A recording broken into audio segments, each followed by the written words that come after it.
우리 옆 사람들에게 인사하시죠? 반갑습니다. 말씀으로 큰 은혜 받으세요. 반갑습니다. 말씀으로 큰 은혜 받으세요.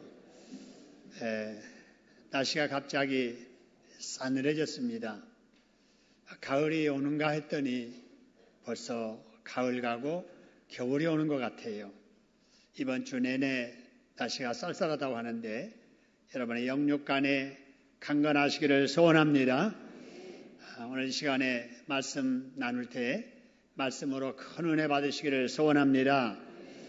우리 지난 시간에 두 가지 양식에 대한 말씀을 나누었습니다. 우리가 먹어야 될 양식 두 가지가 있는데 하나는 육신의 입으로 먹어야 하는 육신의 양식이 있고요. 우리의 귀와 눈으로 먹어야 되는 영적인 양식이 있지요. 이 두 양식 중에 육신의 양식에 대해서는 우리가 너무나도 잘 압니다. 육신의 양식은 시키지 않아도 잘 챙겨 먹지요. 여러분 교회 오시기 전에도 아침 드셨을 거예요. 밥을 먹지 않는 분들도 빵 한 조각, 커피 한 잔, 우유 한 잔이라도 마시고 오셨을 것입니다. 요즘은 우리에게 육신의 양식이 없어서가 아니라 너무 많이들 먹어서 문제지요.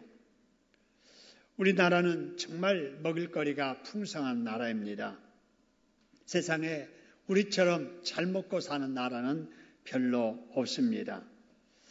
여러분 그렇다면은 우리 육신의 양식 말고 영적인 양식이란 어떤 것일까요? 35절의 말씀 보니까 예수님께서 말씀하세요. 나는 뭐라고 그랬어요? 생명의 떡이다 그랬습니다. 예수님이 생명의 양식이라 그 말입니다. 한번 따라합시다. 예수님이 영적인 양식이다. 여러분 양식은 먹는 거잖아요. 그러니까 우리 육신의 양식 밥을 먹고 우유를 마시듯이 영혼의 양식이 예수님이라면 우리가 예수님을 먹어야 합니다. 여러분 예수님을 먹어야 된다라는 말을 오늘 본문의 55절 56절의 말씀 보니까 예수님의 살을 먹어야 하고 예수님의 피를 마셔야 된다라고 합니다. 여러분 예수 믿는 사람들이 예수님의 살을 먹고 예수님의 피를 마신다. 여러분 이 말 때문에 초대교회의 많은 기독교인들이 오해를 받았고 핍박을 받았고요. 죽임을 당한 일들이 있었습니다.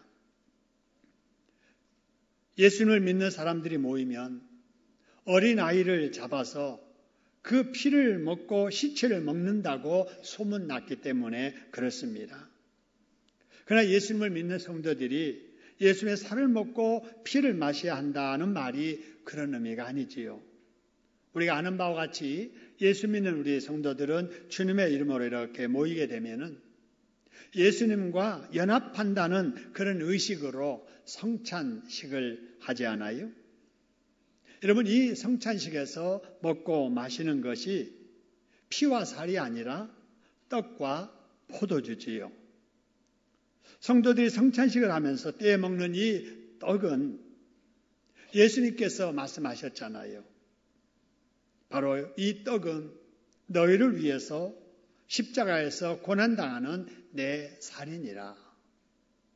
또 포도주를 주시면서 이는 너희를 위해서 십자가에서 흘리신 보혈이니라 이렇게 말씀을 하셨잖아요.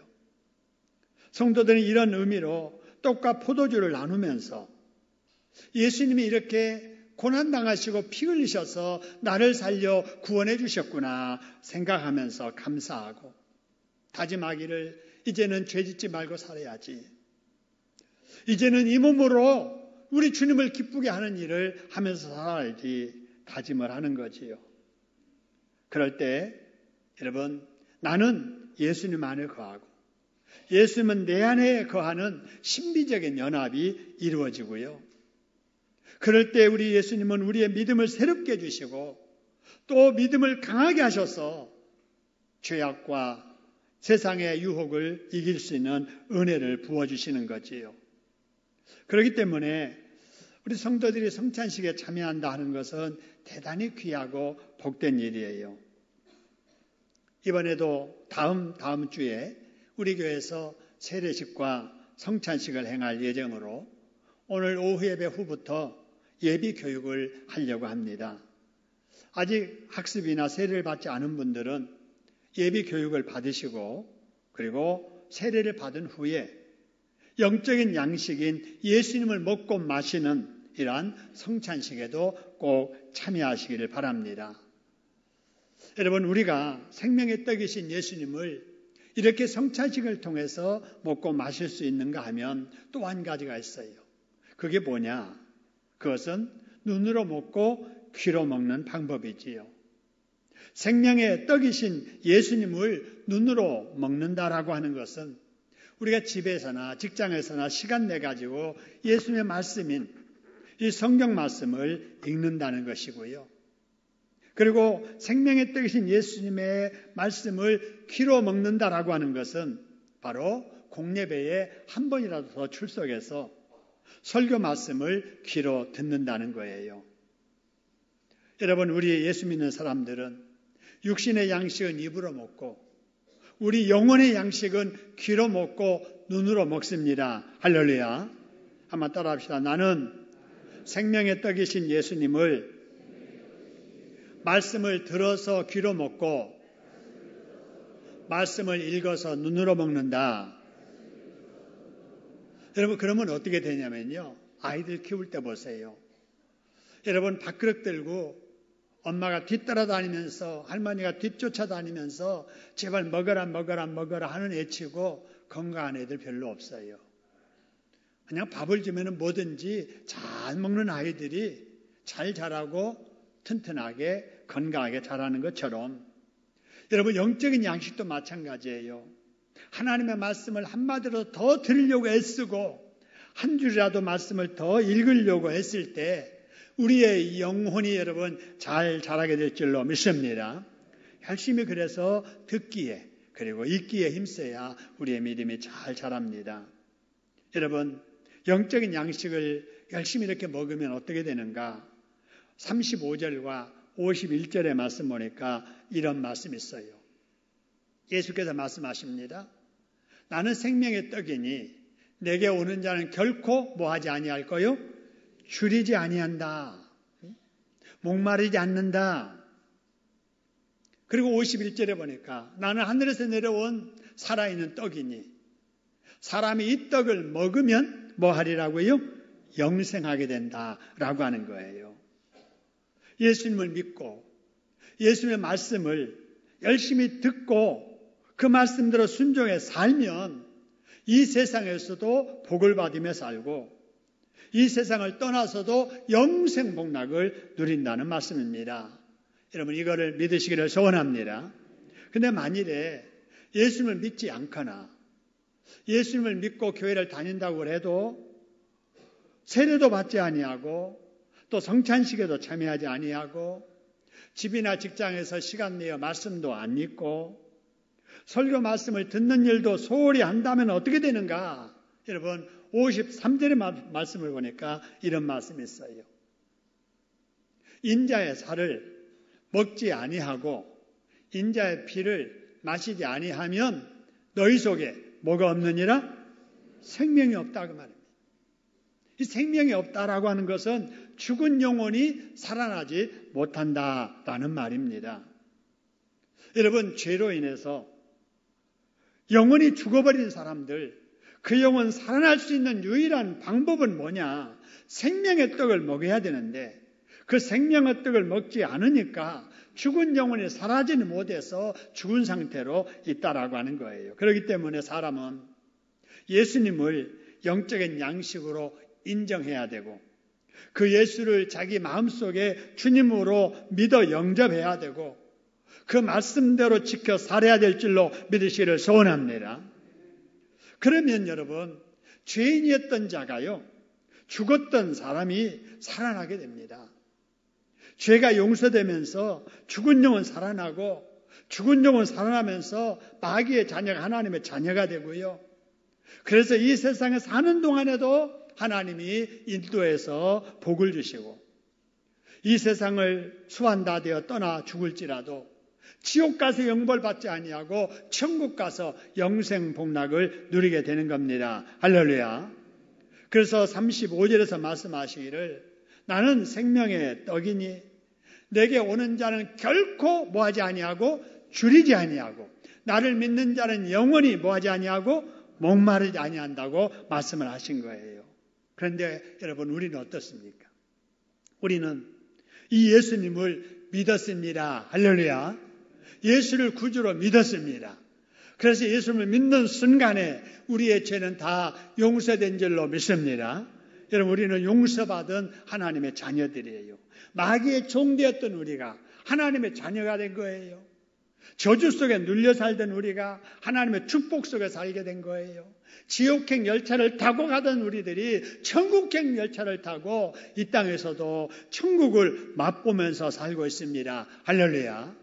우리 속에 영생이 시작된 줄로 믿으시기를 소원합니다. 이렇게 볼 때 우리는 예수 믿어서 대박난 사람들입니다. 할렐루야. 여러분 예수 믿어서 우리가 뭐 났다고요? 대박났어요. 여러분 우리는 예수 믿어서 팔자 고친 사람들입니다. 할렐루야. 여러분 이보다 더 팔자 고칠 일이 어디가 있으며 대박날 일이 어디가 있겠어요? 한번 따라합시다. 나는 예수 믿어서 대박난 사람이다. 나는 예수님 때문에 뭐 고친 사람이다? 팔자 고친 사람이다. 자, 우리가 그렇게 믿으면 옆에 사람들에게 한번 이렇게 말해 보겠어요. 예수님 믿어 대박난 걸 축하합니다. 그러면 듣고 당신도 예수 믿어서 팔자 고쳤잖아요. 이렇게 대답하는 거예요. 자, 우리 인사하겠습니다. 시작.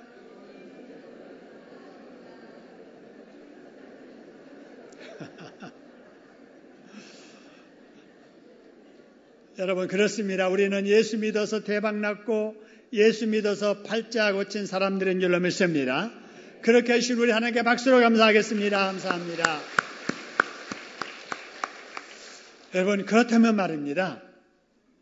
이런 좋은 복을 우리만 누려야 될까요?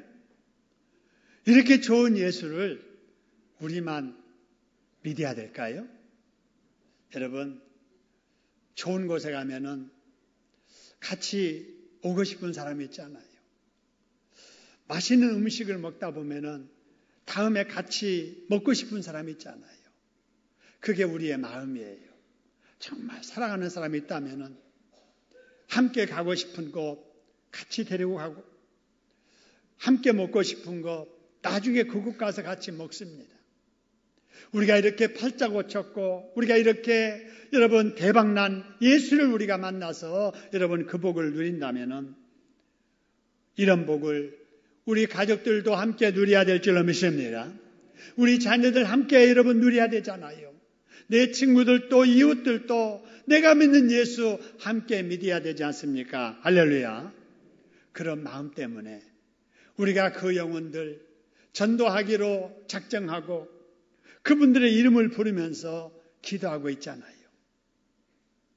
그분들에게 우리가 찾아가서 만나기도 하고 전화하기도 하고 우리가 준비한 작은 선물 전하기도 하고 그리고 이번 주에는 우리가 준비한 전도지를 전하면서 그들에게 복음을 제시하는 일을 하게 될 것입니다. 여러분 그때 성령께서 그들에게 감동하셔서 죽은 영혼이 살아나는 기적이 일어나게 될 줄로 믿으시기를 소원합니다. 여러분 이 말씀을 예수님께서 그 당시 유대인들에게 하신 거예요. 지금은 여러분들은 저를 통해서 기록된 성경 말씀을 통해 가지고 이 말씀을 듣고 있지만 그 당시의 유대인들은 하늘에서 땅에 오신 하나님이신 예수님에게 직접 말씀을 들었어요. 이럴 때 그들이 어떻게 반응을 했을까요? 41절, 42절 그리고 52절의 말씀 보니까 빨간 것이 한번 보세요. 그들이 예수님 말씀을 듣고 뭐 했다고 그랬어요? 수근수근. 이게 도대체 무슨 소리야? 저게 말 같은 소리야? 어떻게 그럴 수가 있어? 이러면서 수근수근 하는 거예요. 그러면서 나중에 52절에 보니까 그들이, 유대인들이 서로 뭐 했다고요? 다투었어요. 맞아. 예수님 말씀 맞아. 뭐가 맞아 이 사람아? 그게 말이라고 하는 거야? 이러면서 맞니 틀리니 다투었다라고 하는 거예요. 여러분 왜 그랬을까요? 하나님이신 예수님이 그들 앞에 직접 말씀을 하셔도 그들의 생각으로 이해가 안 됐던 거예요. 논리적으로 이해가 안 되니까 믿지 못하니까 수군거리고 그러다 보니까 맞니 틀리니 다투기까지 한 겁니다. 그러면서 그들이 뭐라고 한 줄 아세요? 예수님에게 말합니다.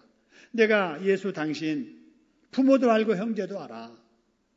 당신 어렸을 때부터 어떻게 자랐는지도 내가 다 아는데 뭐 하늘에서 내려왔다고? 당신 그렇게 자꾸 그런 말 하면은 하나님을 못 오가는 죄를 짓는 거야. 그런 소리 하지 마. 여러분 이러면서 예수님이 오히려 반박하는 말을 하는 거예요. 여러분 우리도 그 당시에 살았더라면 이들처럼 우리도 그랬을 거예요.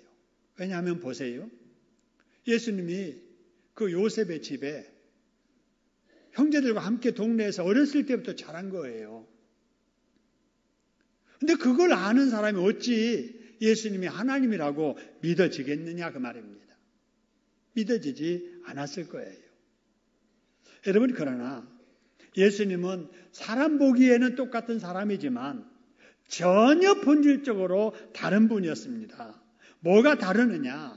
여러분 말씀 몇 군데 보면은요 본질이 달라요. 뭐가 다르는가? 에베소서 2장 3절의 말씀 보니까 우리들 말합니다. 우리 사람들 우리도 다 그 가운데서 우리 육체의 욕심을 따라 지내며 육체와 마음에 원하는 것을 하여서 다른 이들과 같이 본질적으로 우리는 누구였다고요?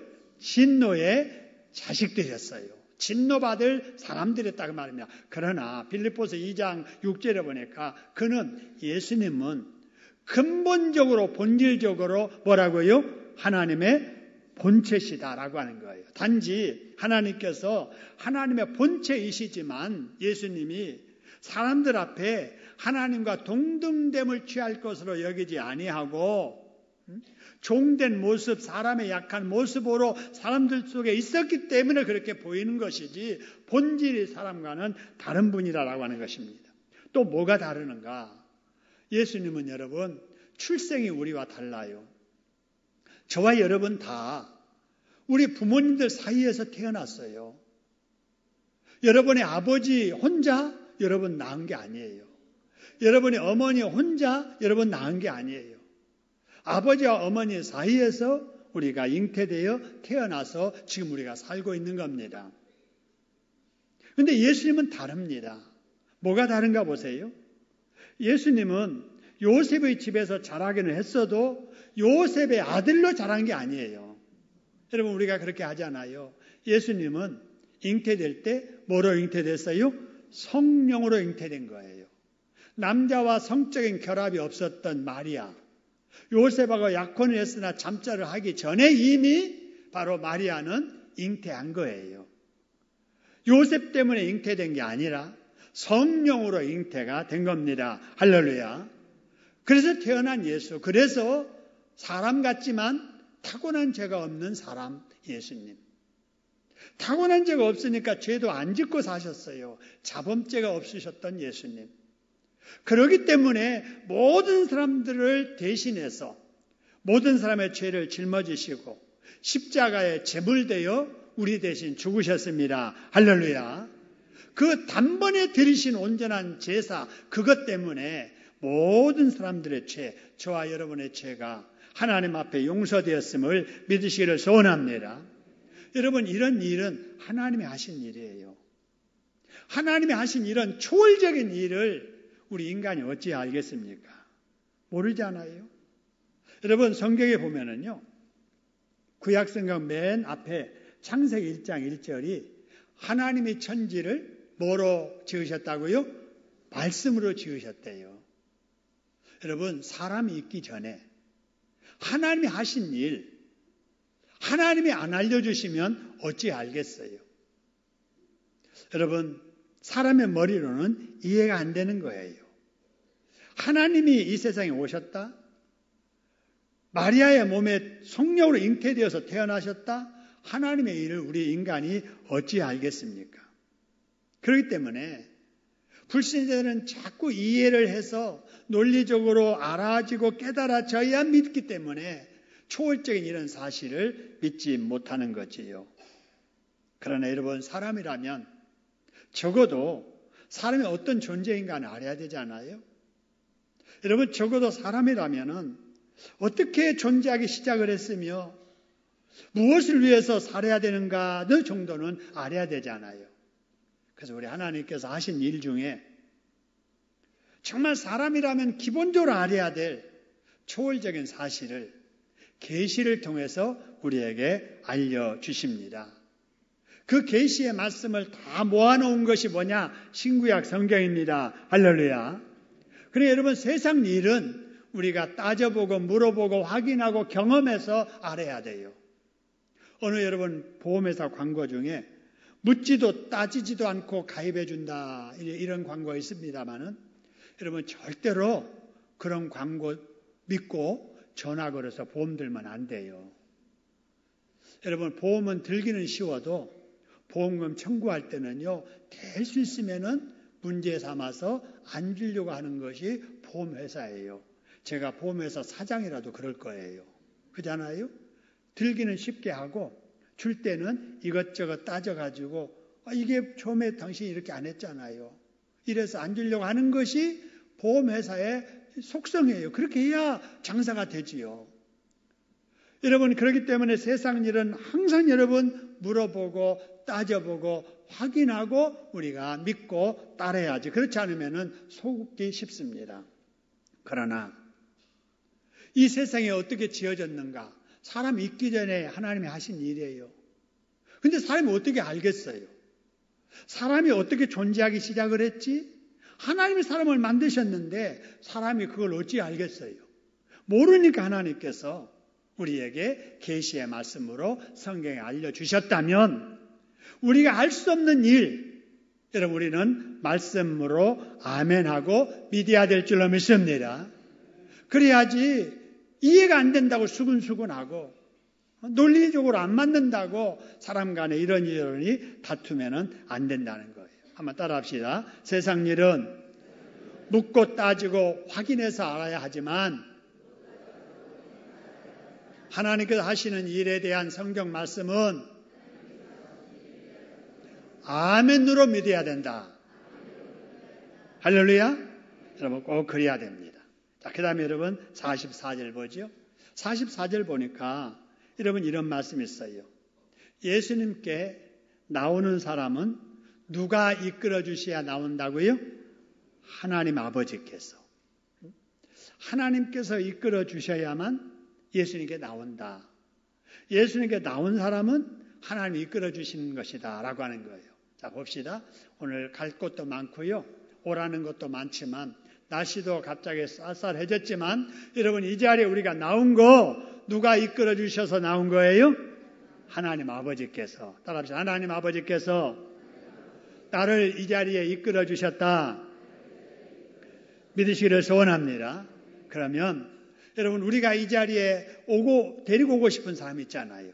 우리 남편 이번에 내 옆자리에 앉아서 같이 예배드려야 되겠다. 내 자식이 이번에 꼭 신앙을 회복해서 교회 나왔으면 좋겠다. 우리 이웃과 친구 이 사람들 꼭 이번에 하나님 앞에 나왔으면 좋겠다. 이렇게 해서 우리가 여러분 전도하지 않아요. 우리가 그분들 작정도 하고 기도도 하고 여러분 우리가 선물도 갖다 주고 이렇게 합니다. 그런데 여러분 우리가 아무리 우리가 그렇게 해도 그분들 이 자리에 인도해 주시는 분은 내가 아니고 하나님이심을 믿으시기를 소원합니다. 여러분 그렇기 때문에 어떻게 해야 되느냐? 여러분 열심히 기도해야 돼요. 하나님 그 마음을 붙잡아 주시고 그 마음 움직여 주시고 그래서 제가 전도할 때 초청할 때 거절하지 아니하고 억지로라도 끌려 이 자리에 나오게 해달라고 우리 하나님 앞에 기도해야 될 줄로 믿으시기를 소원합니다. 따라합시다. 전도는 내가 하고 선물은 갖다 내가 주어도 하나님이 이끌어 주셔야 된다. 할렐루야. 그래서 여러분 열심히 기도하셔야 됩니다. 자, 그러면 여러분 하나님께서 이제 이끌어 주셔가지고 우리 예수님께 사람이 왔어요. 그러면 예수님은 어떻게 하시는가 보세요. 37절, 44절 보니까 예수님이 이렇게 말씀하세요. 내게 오는 자는 내가 결단코 뭐하지 않는다고요? 쫓지 않는다. 44절. 오는 그를 내가 마지막 날에 어떻게 한다고요? 다시 살린다라고 하는 거예요. 여러분, 예수님은 누가 나오든지 외면하지 않는다라고 하는 거예요. 예수님께 나오는 사람 왜 그렇게 살았느냐? 과거를 묻지도 않으신다 그 말입니다. 누가 나오든지 두 팔 벌려서 맞이해 주시고 그동안의 죄로 얼룩져 있던 모든 것 다 씻어주시고 그리고 가락지 끼우고 새 옷 갈아입히듯이 하나님의 자녀된 복을 허락해 주시고 그리고 이 땅에 사는 날 동안에도 천사를 보내가지고 가는 인생길 지키도록 하시고 필요한 거 있을 때마다 기도하면 하나님께서 채워주시고 어려운 문제 있을 때 기도하면 문제 해결해 주시고 그래서 여러분 천국까지 가서 영생복락 누리도록 해주십니다. 할렐루야. 그렇기 때문에 예수 믿는 것은 살아서 복받는 일이고 죽어서도 복받는 일입니다. 따라하겠습니다. 예수 믿는 것은 살아서 복받는 것이고 죽어서도 복받는 일이다. 할렐루야. 그래서 우리가 예수를 잘 믿고 믿지 않는 사람들도 이 예수를 믿도록 우리가 전해야 됩니다. 다음으로 45절 보시기 바랍니다. 45절 보니까 선지자의 글에 이런 말이 있다. 이런 말이 있어요. 선지자의 글. 선지자의 글은 전에 지금은 요한복음이지만은 전 구약에 이런 말씀이 있다. 그런 말이에요. 이 말씀이 어디 나오냐면은요. 이사야서 54장에 나와요. 이사야서 54장 13절 14절인데 그 말씀을 그대로 소개하면 이런 말씀이 있어요. 자, 거기 보니까 내 모든 자녀는 여호와의 하나님의 뭘 받으리라고 그랬어요? 가르침을 받으리라 그랬어요. 그러면 어떻게 되느냐? 거기 보니까 내 모든 자녀는 여호와의 교훈을 받을 것이니 네 자녀에게는 무엇이 있을 것이라 그래서요? 큰 교훈이 평안이 있을 것이다 그랬습니다. 여러분 하나님의 말씀을 잘 가르침을 받으면 그 받는 사람에게 큰 평안이 임하게 될 줄로 믿으시기를 소원합니다. 지금 우리 국민들은 대통령 때문에 너무나도 깊은 상처를 받았습니다. 너무나도 좌절감과 허탈에 빠졌습니다. 그동안에 너무나도 속고 산 것이 속상하고 억울합니다. 여러분 그래서 뭔가 우리 백성들, 우리 국민들의 마음이 위로를 받아야 될 텐데 여러분 검찰을 바라본다고 위로가 될까요? 아니에요. 다 뒷북치고 있어요. 무슨 방송사에 무슨 뉴스 들어가지고 위로가 될까요? 여러분 KBS, MBC가 여러분 이 사실을 몰라서 그동안에 보도 안 했을까요? 다 정보가 들어왔어도 다 같은 그 무리 사람들이 다 덮어버린 거예요. 이번에도 무슨 태블릿 PC라고 하는 그 물증이 거기에 있지 않았더라면은 아마 다 이 국가를 위태롭게 하는 헛된 소문이라고 다 덮어버렸을 그런 사람들이에요. 여러분 세상에는 편안이 없습니다. 세상에는 위로받을 것이 없어요. 이렇게 여러분 상처받을 때, 위로가 필요할 때 정말 우리가 해야 될 일은 무엇인가? 오늘 하나님 말씀 보니까 여호와의 교훈을 받으라는 거예요. 하나님의 말씀으로 가르침을 받으라는 거예요.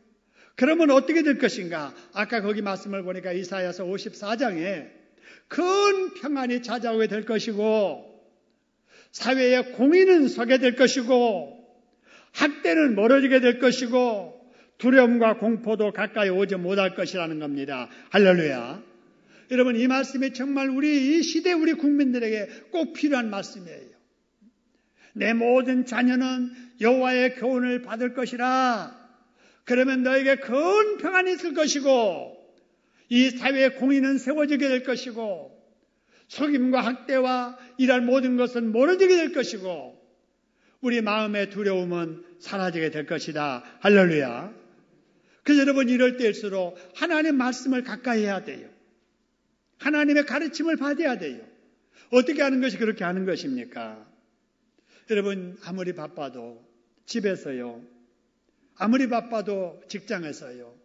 틈을 내서 여러분 성경을 좀 읽으시기를 바랍니다. 나 시간 없어서 성경 못 읽는다. 그거는 다 거짓말이에요.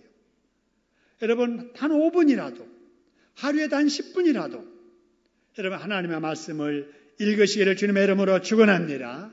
그래야 여러분 위로를 받아요. 그래야 평안이 있습니다. 그래야 소망이 있어요.